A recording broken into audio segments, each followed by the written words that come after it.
we commence with this here review that you probably already know what it's going to be because of the title, I just have something to show you guys because I am very proud. Look at that. Look at that. Guys, it actually happened this month. I started the Infernal Devices, currently wearing the Clockwork Angel, just while I'm reading Clockwork Angel, and I will be continuing to wear this necklace the entire time I read this trilogy. I almost have 300 pages left of this book, and it is amazing. And I paused reading this so I could hurry up and film this because I know that I need to film it soon because otherwise I will forget everything that I want to say. So, let's just begin with the Throne of Glass review thing. Okay, yeah. Okay guys, so for those of you who do not know what the Throne of Glass series is, well, first of all, where have you been? This series is quite popular, especially in the booktube world. Like, it's really popular, and I finally read it and I'm so happy. This series is basically about a girl named Selena Sardathian who is known as Darlin's assassin. Well, the first book is anyway. It, like, completely just changes throughout the series. But anyway, she is known as the Darlin's assassin because she's the greatest assassin in the world, and it's amazing because not only is she female, but she's also like 18 or 17.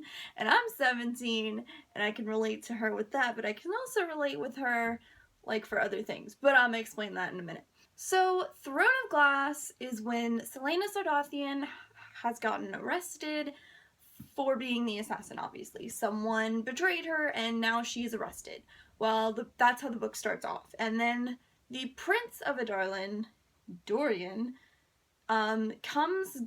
gets Selena out of the prison that she is in Dovir, and tells her that she has one of two options.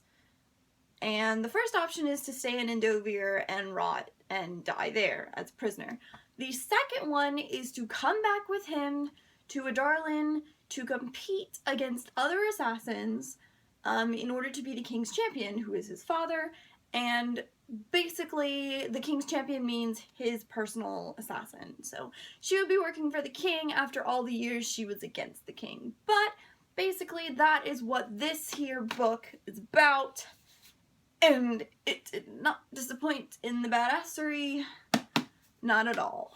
So, I gave this book a 5 out of 5 stars. Probably gave this book a 5 out of 5 stars. And I most definitely gave this book a 5 out of 5 stars because they were all amazing. And I highly recommend this series. And now I'm going to tell you why. Number 1, Selena Sardathian is the most relatable character that I have ever met. Like, ever. Like, she is me, but in assassin form. So I say kudos to Sarah J. Maas for creating this character because she is me, but more deadly and violent.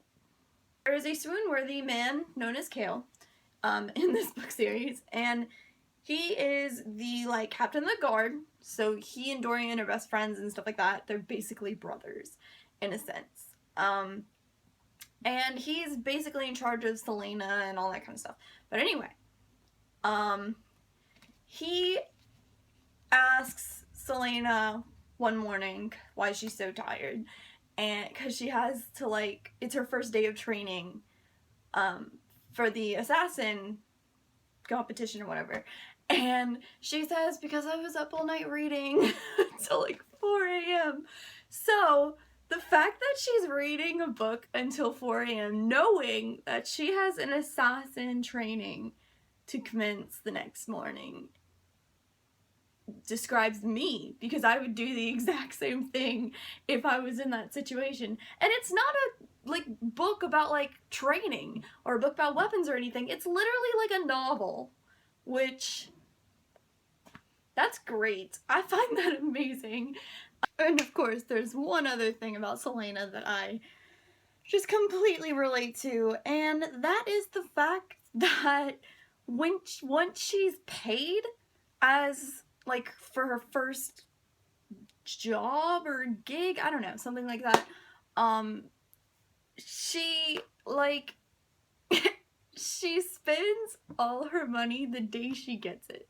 Like, she loves buying dresses and pretty things and books, millions of books. And who does that sound like? Me. Me.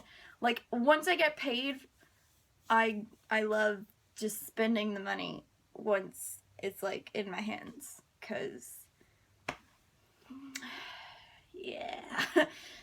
There's really no actual explanation why I should do that, but I do it anyway, and I live with it. Also, she's so like sarcastic and just snarky and ignorant at some points. Very stubborn, might I add, but she's got that kind of stubborn cleverness where she's very clever, but you can't really persuade her to change her view on something after she's already made up her mind. I don't know if that made any sense, but basically that's Selena in a nutshell, and she is me in assassin form. So I don't want to ruin anyone or like spoil anyone who hasn't read this book yet, or who hasn't read one of these books yet, or so on and so forth, blah blah blah. Okay, you understand. But basically, there is a sort of love triangle going on throughout this book, and that is between Dory and Kale, right? I am Team Kale all the way. Some of these books ruined me with that, so I don't even know if it's gonna happen anymore, but I hope it does, and I don't think that spoils anyone. If it does, I'm really sorry, but I am Team Kale, and it better happen. It better happen. But anyway, so Throne of Glass, yeah, da da da da. Okay. Crown of Midnight was very, very interesting. I forget what happens in Crown of Midnight. Hang on. Okay, so Crown of Midnight, like I said, probably gave it 5 out of 5 stars. It did not disappoint. Usually a sequel to the first book, or like the second book in the series, most people don't seem to like as much, but this was a different story, because a lot of stuff went down, a lot of very upsetting stuff, but also a lot of like badassery and just like, you know, we got a lot more information in this book regarding like maybe like theories or something like that. I can't really explain it. It's not really gonna make any sense to those who haven't read the book, but when you do read the book, you might possibly understand, and even if you don't, well, I am sorry. But yeah, basically, some new characters are introduced, some characters that I don't like very much, but anyway, that's Crown of Midnight. Like I said, 5 out of 5 stars.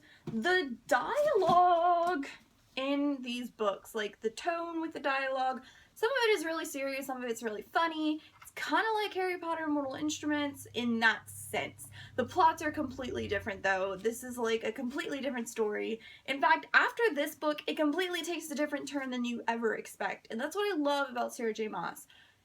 As I am reading this, I'm making my own assumptions and predictions and all that, and I'm always wrong. I never really know what to expect, and that is something that I look for in books, because it's not always fun reading the whole predictable stuff that's gonna happen.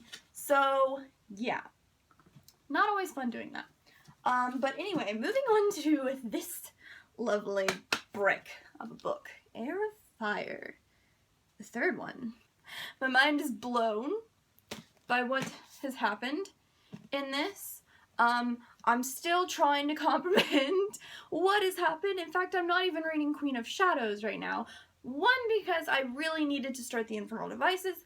2, because I just can't fathom like what happened. So I'm trying to like take a break. Like, I read The Martian after I read this, and now I'm on the Infernal Devices. So I think after I finish that trilogy, I'll possibly read Queen of Shadows. I'm just so like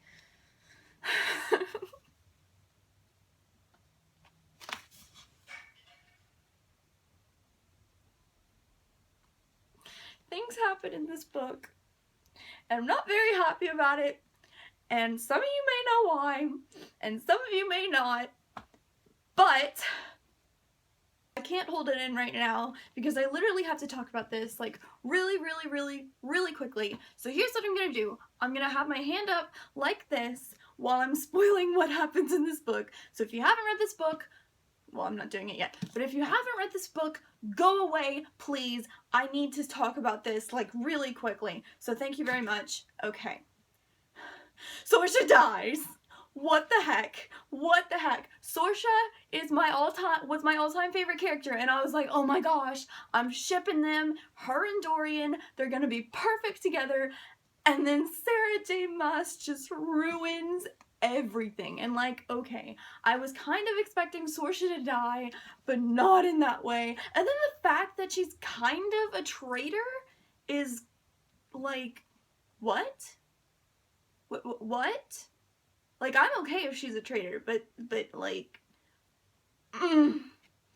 And then Dorian is now on the dark side. Like, what the heck just happened? Do you understand why I can't read the next book right now? I am still mind blown, and I read this book like 2 weeks ago. Alright, I'm done. Yeah, guys, I just had to get that out there. Anyway, that's Airfire for me, and I'm done talking about these books individually.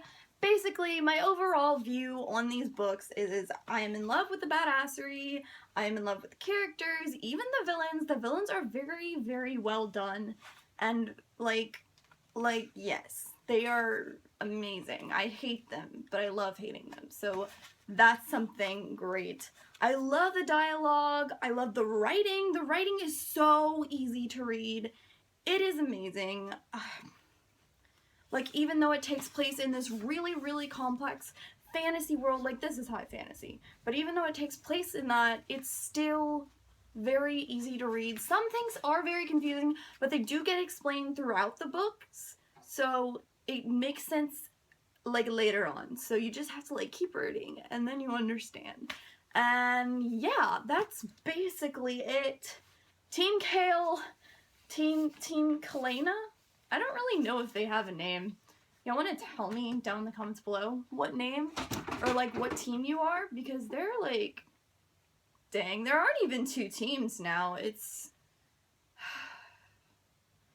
I don't even know what's happening with this series anymore, but I'm excited to find out what happens in the 4th book after I finish an entire other trilogy. Alright, so that was my review for the Throne of Glass series, books 1 through 3, and hopefully I will have a Queen of Shadows one maybe next month, who knows? But yeah, thank you guys so much for watching, and I will see y'all next time.